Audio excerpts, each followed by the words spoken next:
Wintrust is reimagining what relationship-centric banking can and should be. When you bank with Wintrust, we bring a family of resources to our customers that extends beyond your direct banker, helping you achieve financial independence with the support of your community behind you. A relationship with a Wintrust banker means financial care when it matters most. It's time to reevaluate your banking relationship. Learn more today at wintrust.com/together. Member FDIC, Equal Housing Lender. Hello, and welcome to Resistance, Resilience, and Hope, Holocaust Survivor Stories, a podcast co-production of Illinois Holocaust Museum and Education Center and Chicago's Studio C. The mission of Illinois Holocaust Museum and Education Center is expressed in its founding principle: remember the past, transform the future.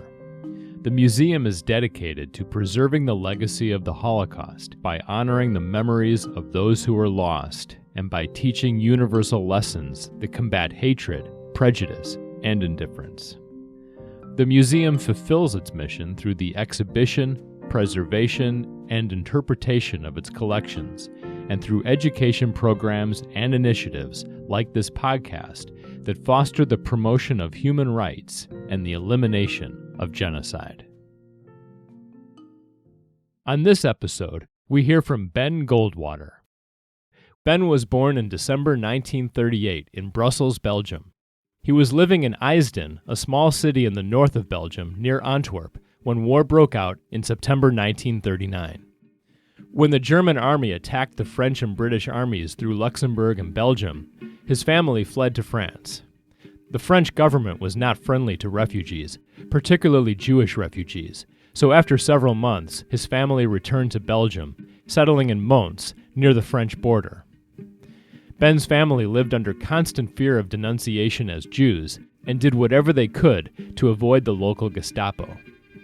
Ben's father was active in the Belgian resistance and used his underground contacts to find a woman in a nearby village who was willing to provide a hiding place for Ben and his sister. We got to this woman's house. Her name was Josephine, and I realized that I was going to be left there.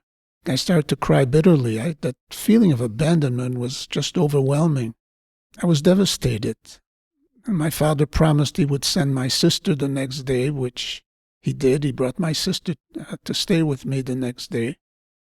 And that's when my sister and I went into hiding with this woman, Josephine, who lived in her home with her daughter, Denise. Her daughter, Denise, was a teenager then. So anyway, she took us in and set up 2 rickety beds in an attic, which was neither finished nor heated.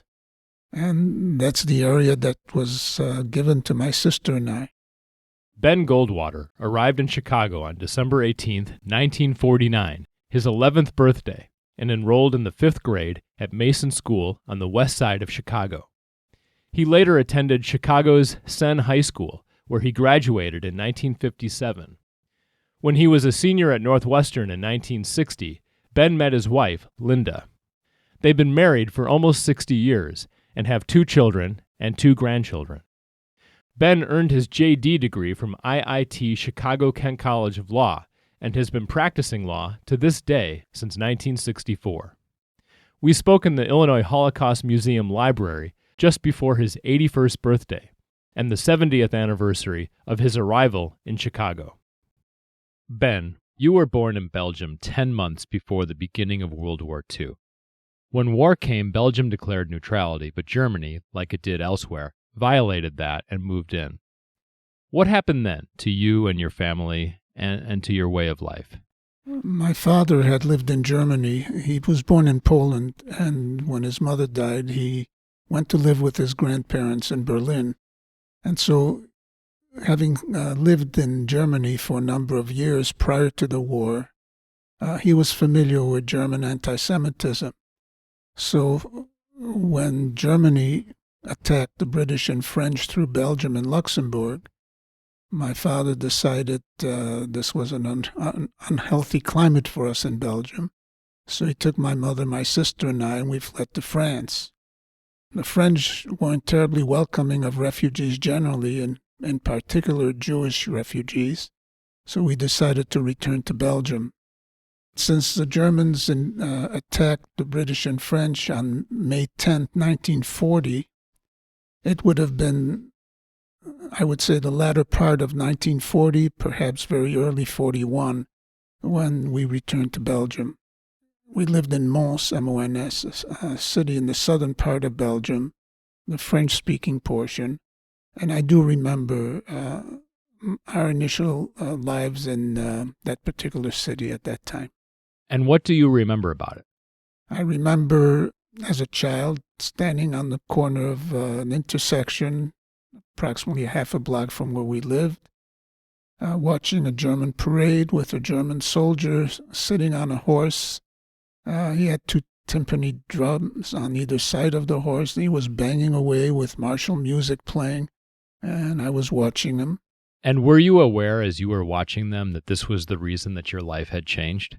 I was aware that the Germans were the enemy and that I had to be very watchful because something terrible would happen if I wasn't.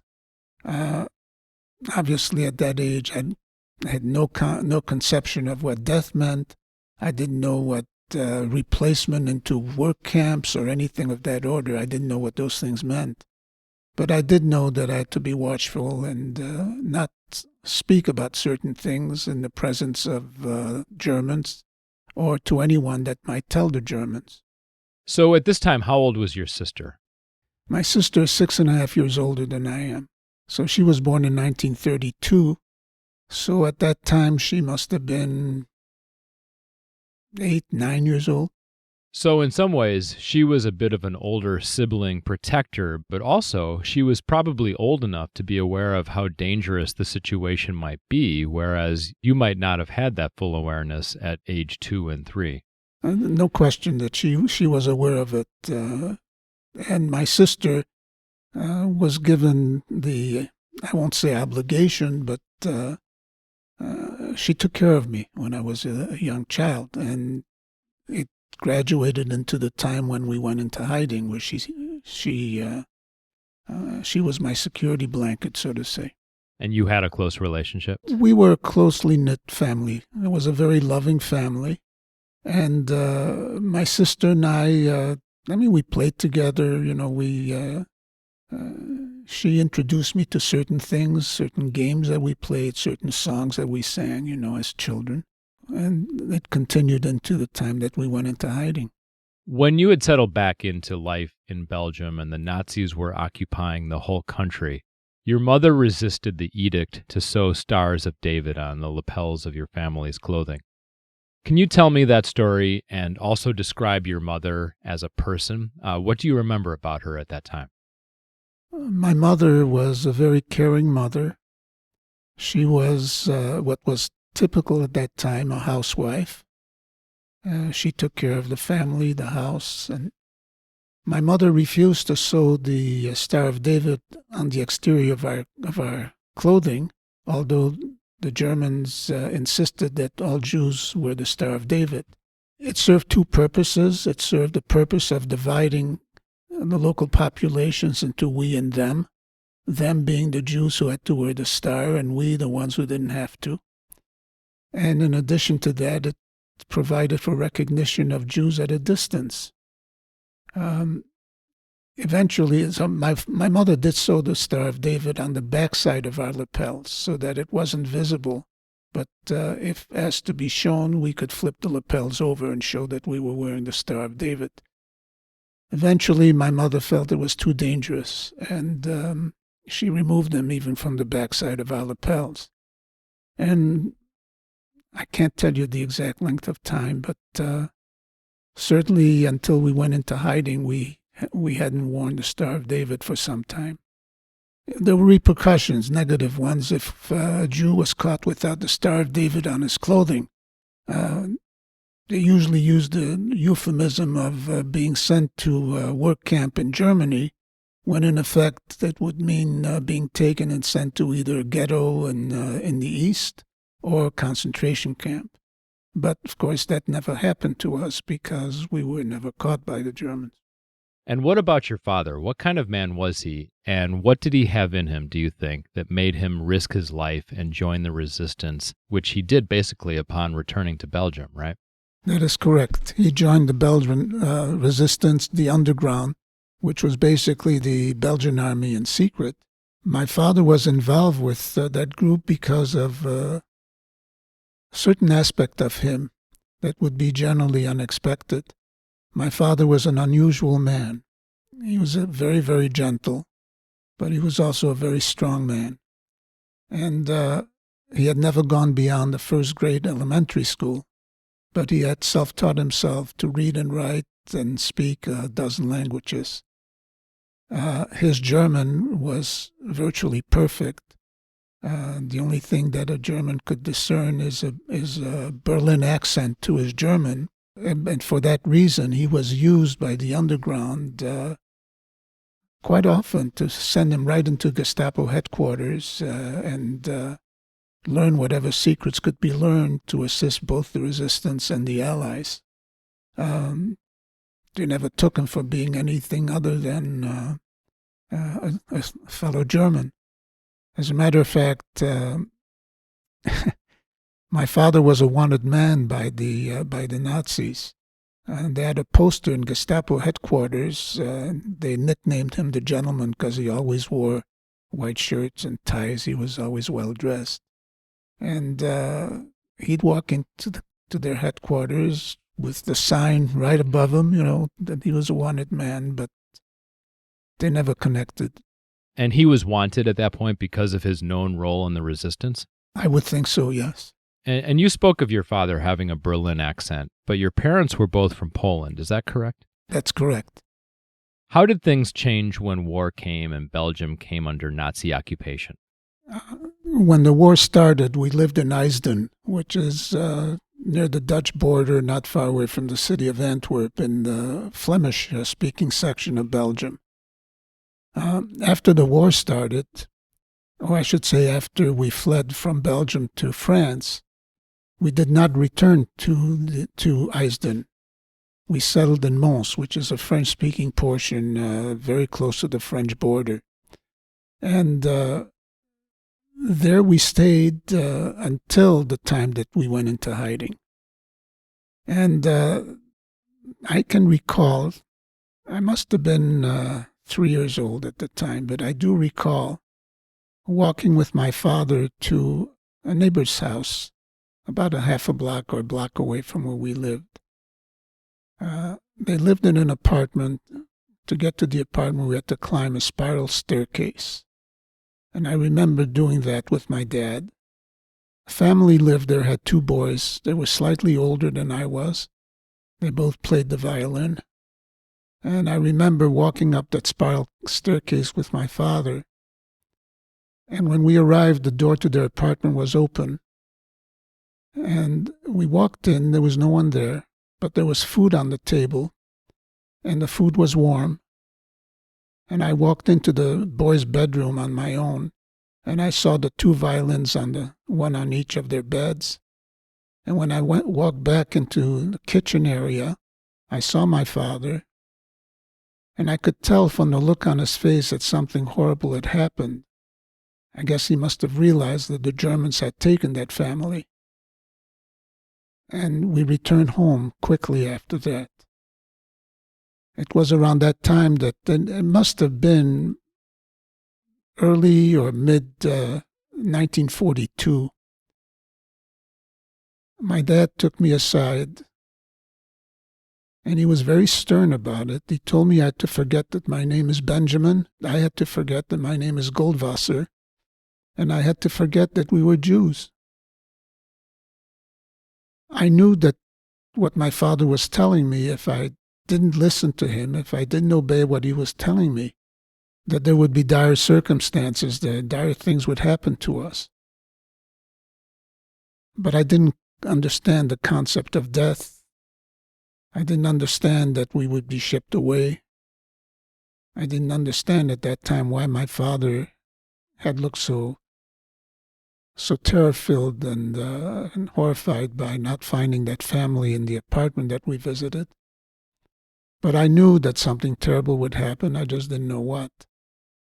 And that's about the time, whether it was the same day or a day or two later, that my father told me I was going to live with some woman in a neighboring village, which I didn't quite accept that concept at that time.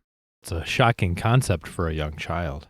Well, it was more shocking when I had the full realization of abandonment. I was going to be abandoned with this woman who spoke French differently than I did. I spoke big city French. She spoke rural French. Culturally, she was different. My father and I walked there. I remember walking on the highway there. It was cold, so it must have been early autumn or possibly later in the autumn of 1942. And it's just the two of you walking? Yes. We got to this woman's house. Her name was Josephine. And I realized that I was going to be left there. I started to cry bitterly. That feeling of abandonment was just overwhelming. I was devastated. And my father promised he would send my sister the next day, which he did. He brought my sister to stay with me the next day. And that's when my sister and I went into hiding with this woman, Josephine, who lived in her home with her daughter, Denise. Her daughter, Denise, was a teenager then. Her husband had been a Belgian soldier that was taken prisoner by the Germans when Belgium capitulated, and he was sent to a POW camp in Germany. So anyway, she took us in and set up two rickety beds. I remember feeling every spring in the mattress, the little bed that I had, in an attic, which was neither finished nor heated. And that's the area that was given to my sister and I. And her willingness to take you in was connected to her affiliation with the underground? I can't say that.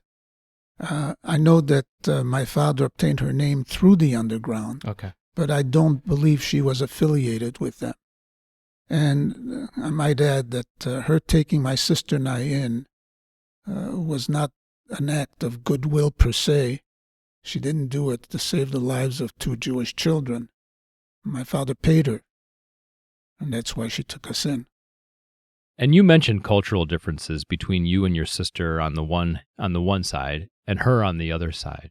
What were some of those cultural differences? And do you remember her taking what you would identify as anti-Semitic actions? Well, I was still a little boy at that time, and we didn't have, for example, an indoor bathroom where one could take a shower or a bath. So bathing was done in a tub. And she tended to look at me and to show me to other people that would come into her home, because apparently they had never seen a circumcised male. I didn't realize that I was being shown for that reason. My sister did. And that did upset her, as many things at that time upset her. Through the period of 14 months that we lived with Josephine and her daughter Denise, she beat me regularly. My sister not so much, because maybe she was gender biased. But I did get beaten on a regular basis, sometimes more times than others. I took it for granted that I was receiving corporal punishment, possibly for something that I had done, although I don't think I did anything. But we were there, and I had my sister to comfort me. And what sort of free reign did you have? Were you confined to the attic? No. The attic was where we slept. And we slept a lot of time in the attic because, number one, she would turn the clocks back so that we thought it was later than it was, and we went to bed so that she and Denise could have dinner, because she limited the amount of food that my sister and I received. She and Denise ate the lion's share of whatever food ration she had. But otherwise, we had pretty much the run of the house and the grounds, except we didn't go outside. We couldn't have friends. We couldn't attend school. But my sister and I we spent a lot of time together, particularly in that attic room. And we would play games, sing songs. We would tell each other stories. We would invent stories. And because we had very little else to do, my sister taught me how to read and write during that time. I was barely 4 years old when I read my first book, Les Misérables by Victor Hugo. A rather intense book for a child, but it taught me how to read words, to understand what I was reading. I may not have understood the storyline, but I understood the words that I was reading. I've been an avid reader ever since. So the war came quite close to where you were. You could hear planes flying over and sometimes crashing and bombs exploding. Was that something that characterized your whole time there, or were there periods where that became more prevalent? I didn't know it then, but those were British planes that flew at night because the Americans bombed during the day and the British bombed at night. I didn't know where they were bombing. I didn't know where they were going. But we could see German searchlights through one window in the ceiling of that attic room that we shared. And through that window, we could see German searchlight searching for planes. We could see the flight of planes when they were caught in those searchlights. And on occasion, we could see a British plane that was shot down in flames. Many times, we could hear not only the anti-aircraft guns, but we could hear the bombs falling and exploding. We didn't know where they exploded, but we could feel the vibrations. During that time, Josephine and Denise would hide in a root cellar. My sister and I were left behind in the attic. Again, I was protected by my youth because I didn't know the risk that we were under in case a bomb might drop near us. But my sister did, and she was traumatized by it. Nothing I could do about that. My parents, by the way, were hidden nearby in another place, but quite close to where we were hiding. The reason for the separation is that if they got caught, my sister and I would survive the war.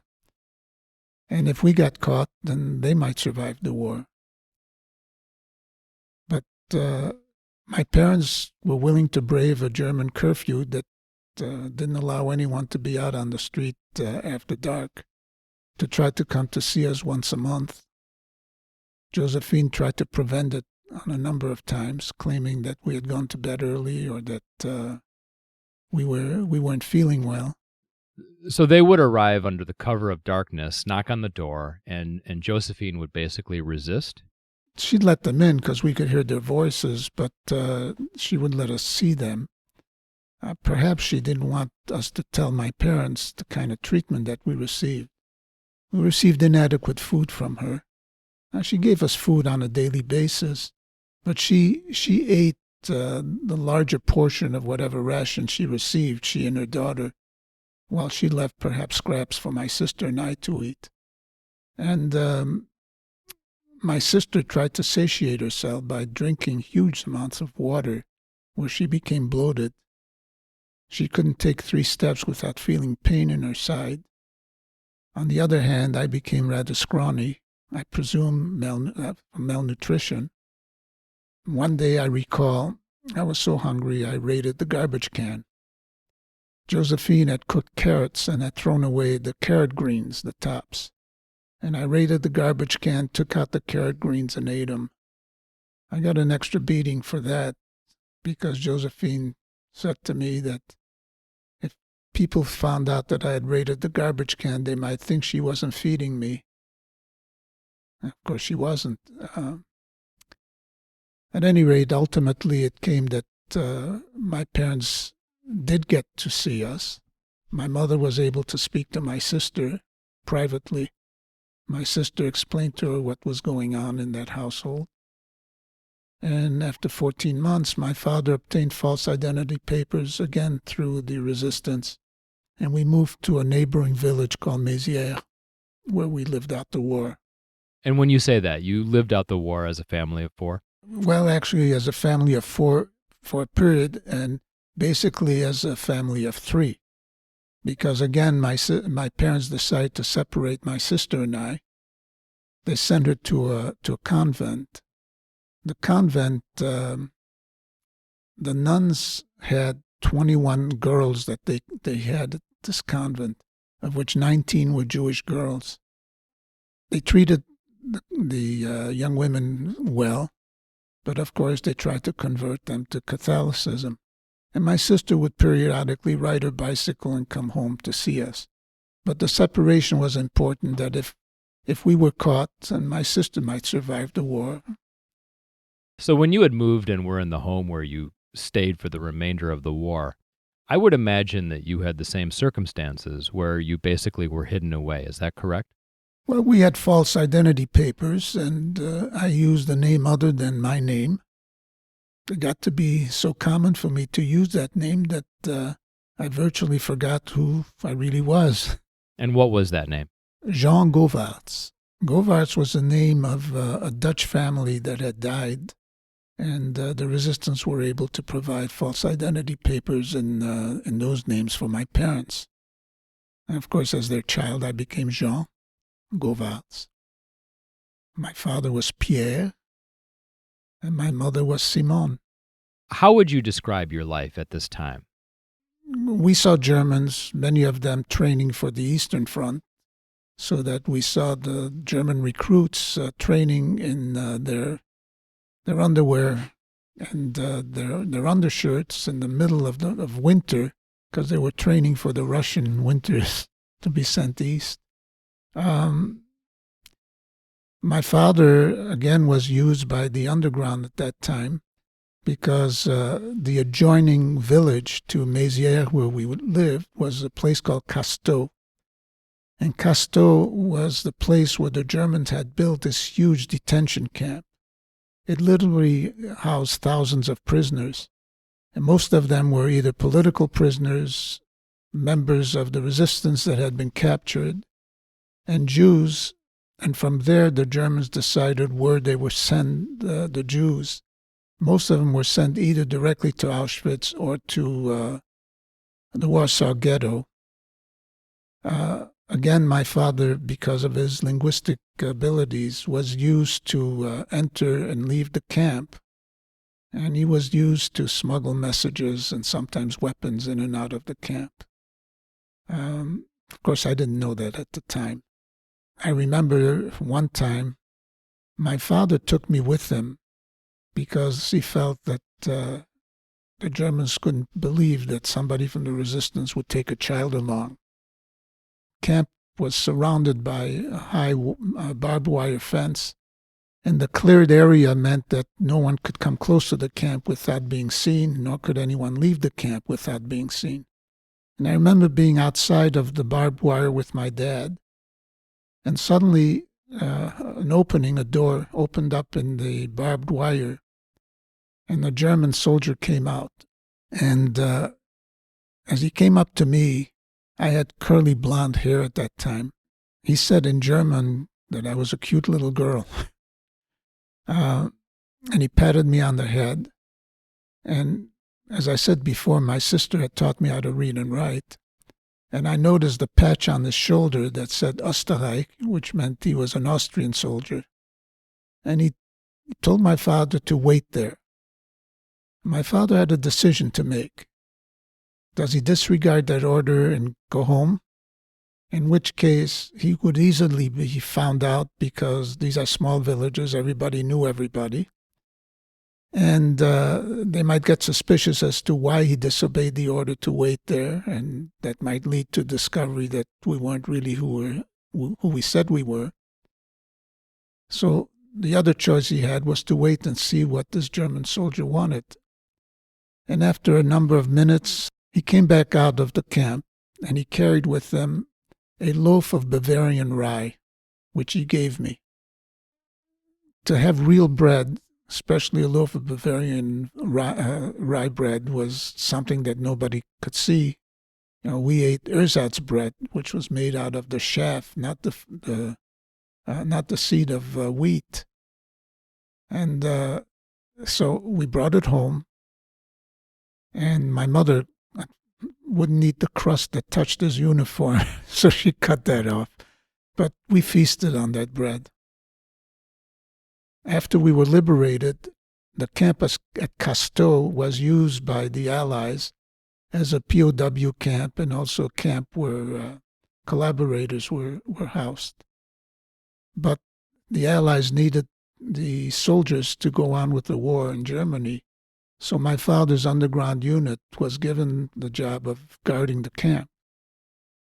And my father had one of the huts that housed maybe 1,000 prisoners. And one of his prisoners was the same Austrian soldier that we met before. So my father was able to return the favor by providing him with a few extra scraps of food, because food was unavailable. We didn't have food, so obviously the prisoners didn't get much to eat either. But he was able to provide him with a little extra food. What comes around, goes around, comes around, even in wartime. You alluded to liberation, but before we get there, I did want to get a sense of your knowledge of your father's activities at that time. I mean, you must have known or suspected that he was involved in some extracurricular activity, so to speak.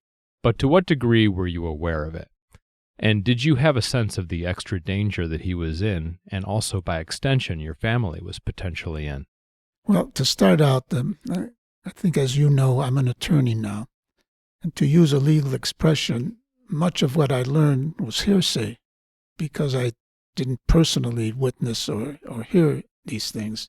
But one thing I do recall, there was a time when my father and I were standing in a gangway between the place where we lived and the house next door. And I saw, as I said to you before, we lived at a T intersection, the head of a T intersection. Walking down the leg of the T were 4 men that I could tell by their appearance were Gestapo. And they came walking towards us, each of them carrying a Schmeiser, a submachine gun. And as they got close enough to us, one of them came straight for my dad and I. The other one went around to the left. One directly went to the front door, and one stood outside. And suddenly my father came out of nowhere, started to speak in a very angry tone to me, and he shook his finger at me, and in French he said, "You can't play with Emile anymore." Emile was a little boy that lived nearby. Because he's not a good boy, and I want you to go in the house now, and I don't ever want to see you play with that boy again. And he was really shaking his fist, and of course it came out of nowhere. I didn't know where it came from. What I learned then is that the Gestapo had come because the man next door held weapons and munitions for the resistance group to which my father belonged. And he had gone to a tavern, and he had shut off his mouth about how he held these weapons in his basement. And of course there must have been a spy in the tavern who overheard it, and the Gestapo went there to arrest him, not my dad. And he was taken into custody by them at that time, and they did find the weapons and munitions there. Strangely enough, the man next door did survive the war and was freed after the liberation. But that was a pretty frightful event. Looking back now, what do you think of the bravery of your father? What I saw of my father, my mother as well, is the courage that they showed. I'm a parent and a grandparent now, and I can't imagine, with all the education that I have, I can't imagine doing the things that they did, and doing it with such courage, which ended up saving our lives. Of course, I would do anything to protect my family, but I don't know if I could muster the courage that they showed. My father was the gentlest man you'd ever want to meet, but when it came to what he did during those years, it showed terrific strength, both of mind and body. And what it taught me is how to be respectful of him. I had the highest respect for him and for my mother. My mother and my sister both were traumatized by those years. My mother never recovered from it. For that matter, my sister still hasn't recovered from it. Those are the crimes that the Nazis perpetrated, which just never go away. What it taught me is family, to care for my family. I learned from my father that it's paramount. Perhaps that's why I met my wife, married her. We've now been married for 59 years. So I wanted to meet the woman with whom I would spend the rest of my life, as my father did.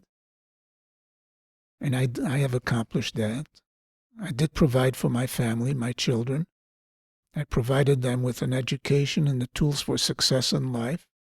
And both of my children have grown up to be successful. They're attorneys, as I am. And I've got 2 grandchildren that I trust will end up like their parents. I think basically that type of family strength came from what I witnessed from my parents. And I don't know how else I can say it other than I have the greatest of praise and admiration for them and for what they were able to accomplish. Near the end of the war for us, I had a letter from General Eisenhower that directed my father's underground unit to try to slow down the German retreat out of France and Belgium. Because if the Germans were able to retreat all the way to Germany, they would be able to fight the Allies on their own soil. My father's underground resistance group consisted of somewhat under 300 men. And my father among them went to try to slow down the German retreat. And he got into a battle with the Germans near the village of Casteau that I mentioned before. And out of the somewhat close to 300 men in his unit, maybe a couple dozen survived. I don't know how well they were able to slow down the German retreat, but that's what they did. My father was very fortunate. He came out of it without a scratch. And as a child, I would ask my dad if he killed any Germans. To the day he died, he never would tell me. All he kept saying to me is, I fired my rifle. When I ran out of ammunition, I left. And that was it. He would never tell me if he killed any Germans. I'm sure he must have, but who knows? One thing I've wondered throughout our conversation, or at certain parts of our conversation, is as a small child, as a small boy of 3, 4, 5 years old, was the war experience predominantly a solemn and nerve-wracking experience for you, or was there some sense of an adventure that your small boy eyes were observing? I think I was aware enough to know that it wasn't just an adventure. This was real. But I may have said it earlier in this interview. I was saved by my youth, and perhaps the ignorance of youth. I didn't fully understand the ramifications of what it meant to be a Jew in a Nazi-occupied country. I know and I heard, other people talk about the dirty Jews, but that's what we had to go through even after the war. Let's talk about how you got here. You did have some difficulty initially. Yes, my parents were never Belgian citizens, so they had to obtain their Polish passports because they were born in Poland, which was rather difficult because many of the records had either been destroyed or were unavailable. But they got their Polish passports. And because the United States had immigration quotas at that time, which, as an example, had no immigration from Africa or Asia and had limited immigration from Eastern Europe, most of the quota was filled with people emigrating from Western Europe, Scandinavia, Ireland, England, Germany. My parents went to a USO club soon after we were liberated and asked if anybody there spoke Yiddish. And a GI identified himself as Maurice Levy. He lived in the Bronx. He had taught himself how to read and write French, and he could read and write and speak Yiddish. And Maurice became a very close friend of ours. Whenever he was near our home, he spent time with us. He brought his buddies to stay with us. They would bring raw materials. My mother would cook home-cooked meals for them. When he left the service in 1945, or I should say when he mustered out and went back to the United States, he located my mother's family. He worked for the Postal Service, so he was able to find them. He took a trip to Chicago, told my mother's aunt and uncle that we had survived the war, and they immediately started the necessary paperwork to sponsor our coming to the United States.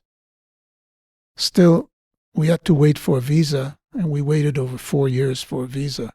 So although the paperwork started in 1945, we didn't get our visas to come to the United States until 1949. My family in Chicago also provided us, they booked passage for us on the Queen Mary.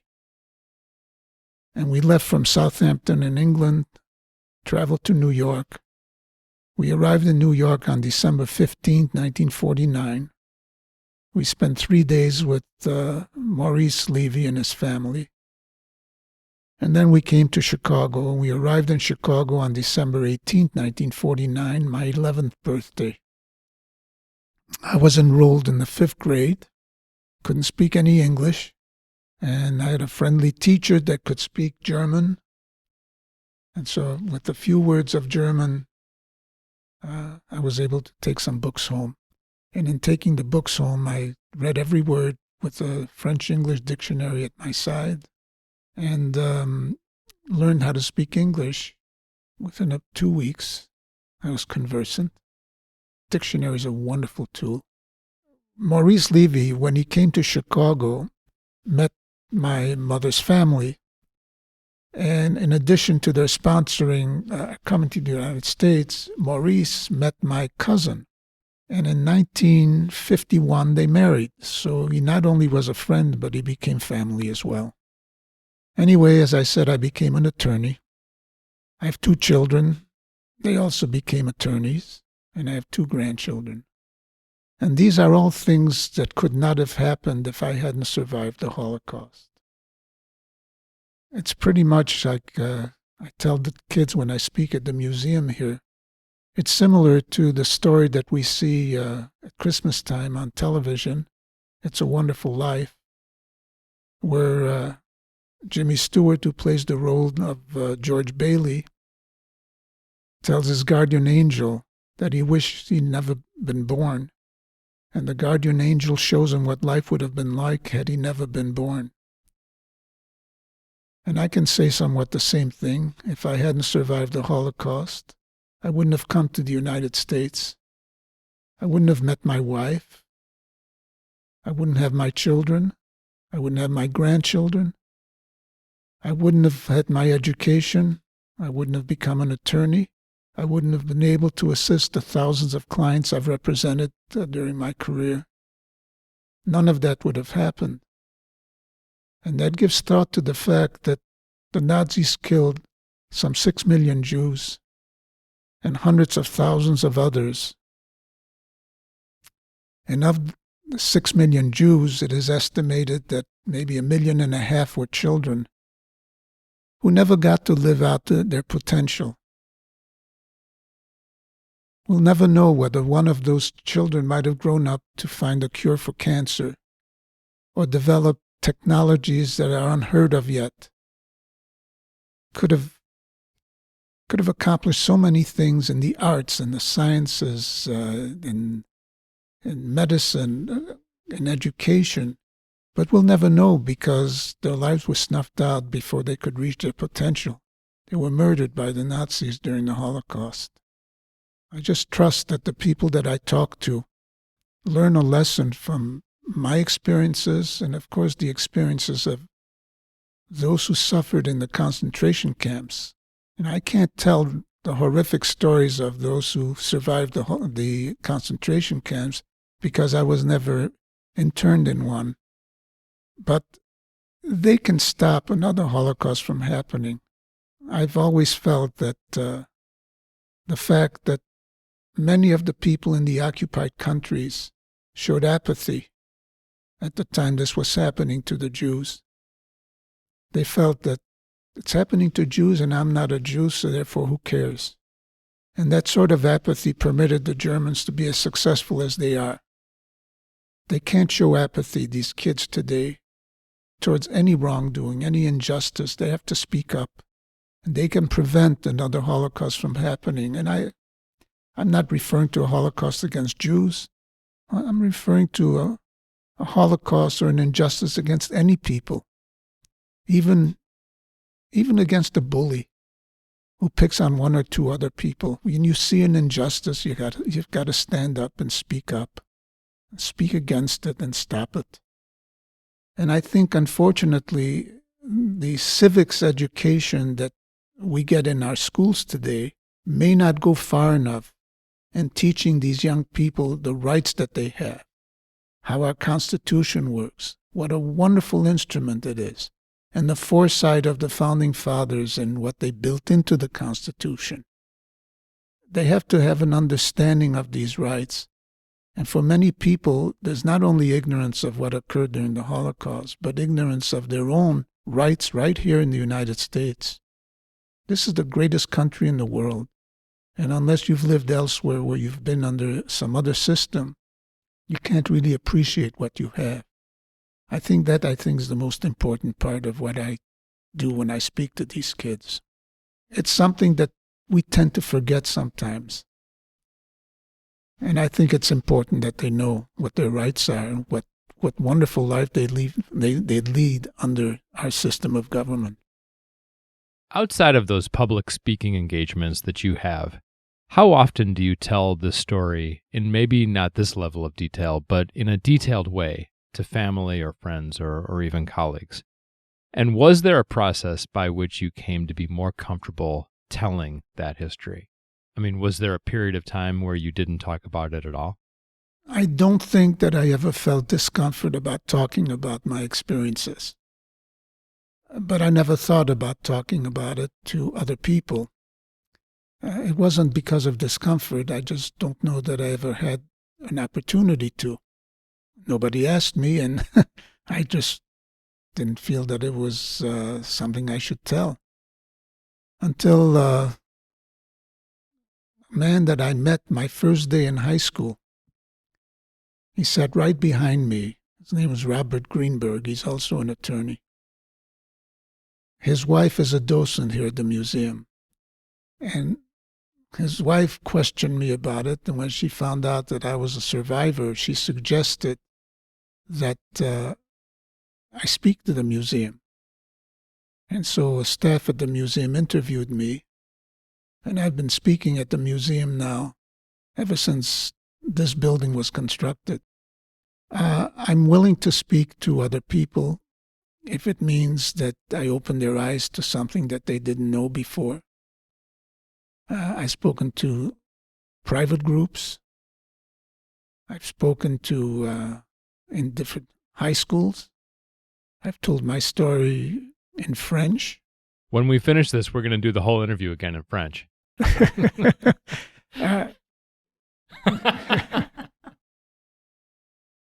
Is there a sense in which the experience that you had and the fact that you are a Holocaust survivor, is there some component of that in most or much of what you do in some way?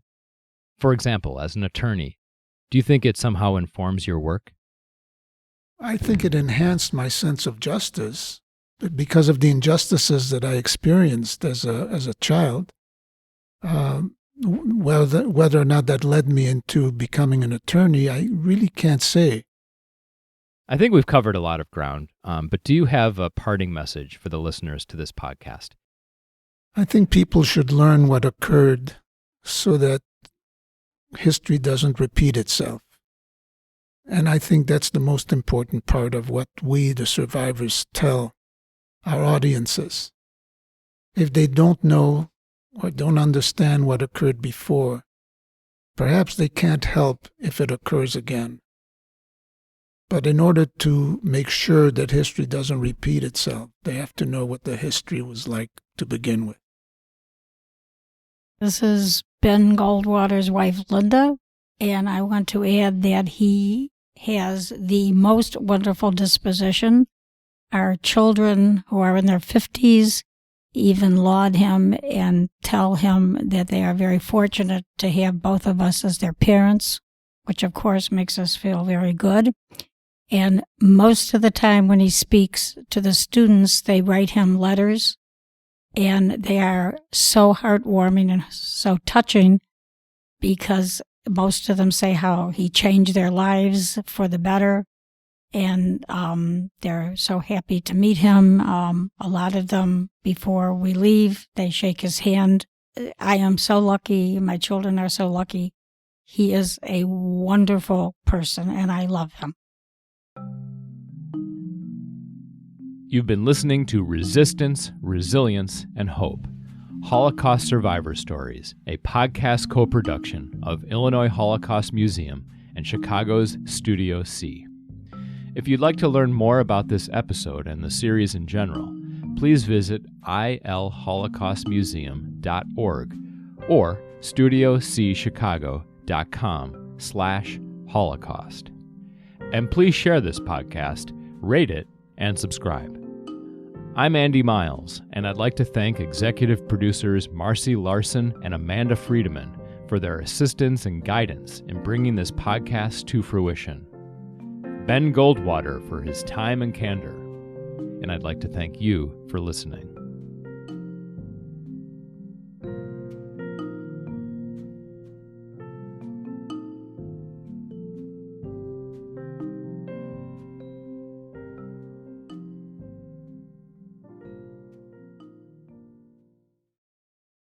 If you're enjoying this podcast series, please consider a donation to Illinois Holocaust Museum and Education Center. Illinois Holocaust Museum is a global leader, pioneering creative and technologically innovative ways to share survivor stories. Their mission is to share the history and lessons of the Holocaust, inspiring individuals to become upstanders and to speak out on issues important to them. Your generous donation will ensure that the museum's critical work continues for generations to come. To donate, please visit ilholocaustmuseum.org/donate or contact 847-967-4821.